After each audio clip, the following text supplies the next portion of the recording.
Welcome back to BTL Productions. Are we on the dawn of a new era for Canada-U.S. relations, specifically to do with the auto sector? Let's roll the intro, and we'll get right into it.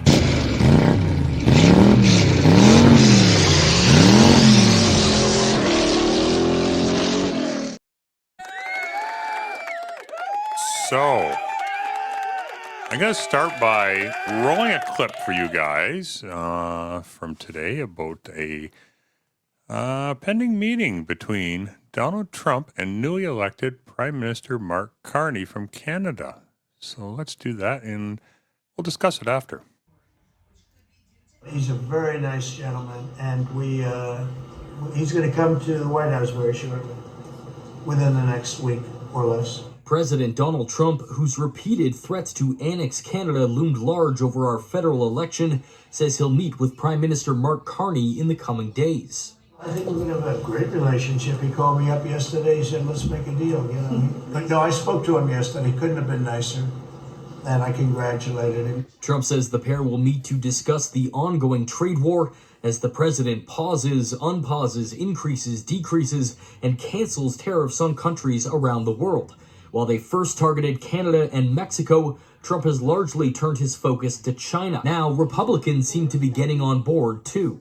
The trade war is ultimately paid for by taxpayers. Several Republican senators agreeing to sign onto a resolution that would effectively block some of Trump's tariffs. I am, yeah. The Constitution gives Congress the power to impose duties, but a law lets the president do so under a, quote, unusual and extraordinary threat. The Senate resolution would terminate that declaration, but that's probably as far as it would go. The resolution has almost no chance in the House, where language in a new rule protects Trump's tariffs. So, seems very positive, I would say. As I've mentioned in previous videos, I think the election of Mark Carney is a positive one for Canada and the U.S., specifically for Canada-U.S. relations. Right from the onset, you could tell that Donald Trump was kind of favoring Mark Carney. I wouldn't doubt, matter of fact, I think very strongly that Donald Trump did play a role in the election of Mark Carney, because people could see that Donald Trump was speaking rather favorably about Mark Carney, and he was showing willingness to negotiate with him. Very stark contrast to the conservative candidate, Pierre Poilievre, who liked to wage personal attacks against Donald Trump. And we all know what happens when you wage personal attacks against Donald Trump. He's going to hit back, and he's going to hit back hard. And he did. He made it rather clear that, relations between Canada and the U.S. could be more strained if Poilievre were to win the election. The election in Canada, understandably so, had a lot to do with Donald Trump and his famous tariff war. And Canadians were looking for someone that would not only stand up to Donald Trump, but negotiate with him, and be able to negotiate with him. And majority, although very slim, because the voting was rather split between the Conservatives and the Liberals in Canada. Conservatives being the Republicans in the U.S. and the Liberals being the equivalent of the Democrats. Ish. Liberals traditionally in Canada are a little more centrist than what the Democratic Party is in the U.S. They tend to be a little more left-leaning, depending on the president you get in, obviously. But I think that Mark Carney can thank Donald Trump to a degree for his win. So, why is there sort of a almost budding bromance between these two. Well, I think they understand each other. Mark Carney is a former banker, not only head of Bank of England, he actually worked for the Conservative Party in Canada for a time as well. So he's been able to show that he can work for both sides. I think that helped him as well. He's got contacts all over the world, not unlike Donald Trump. He understands money, not unlike Donald Trump.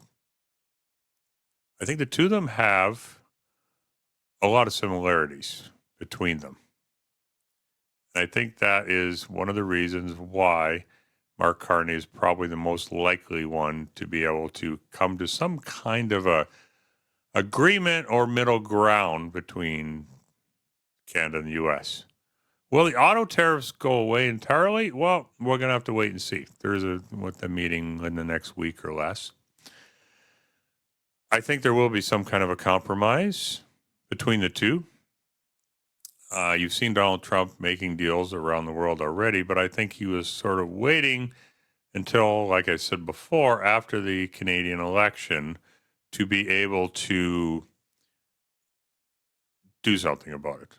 I mean, Parliament in Canada was closed during the election, so there wasn't a lot that really could be done anyhow. So I think he was waiting. And as you can see by the clip I played, he speaks very favorably about him. So, and like I said before, I mean, this is an automotive channel. This is not a political channel. And I endeavor to show both sides. I'm not going to show any favoritism towards a conservative or a liberal point of view. I'm going to tell you when I think either one of them is stupid. I'm going to tell you when either one of them I think has done something good. So you can count on that for me, that I'm not going to be one-sided at all, and I'm going to be a conservative and a Donald Trump supporter, and everything he does is great. No. And I'm not going to do that with Canadian politicians either. Other thing I think, speaking of politicians, is very important in this situation is the fact they're both businessmen. Neither one of them were politicians. They spent the majority of their lives in business, and I think that's aiding them in being able to work together, hopefully. I look forward to bringing you guys some updates on this after the meeting happens and see how things pan out. But I'm seeing some positive signs, and I'm thinking there's going to be some positivity here too, because I think Donald Trump is getting some pushback in his own party as well. There are Republicans trying to get together to stop him from his tariffs, although there's not a lot that really can be done to stop him entirely. Maybe pieces here and there, but not entirely. However, I think that does show there's a little bit of dissent in his party.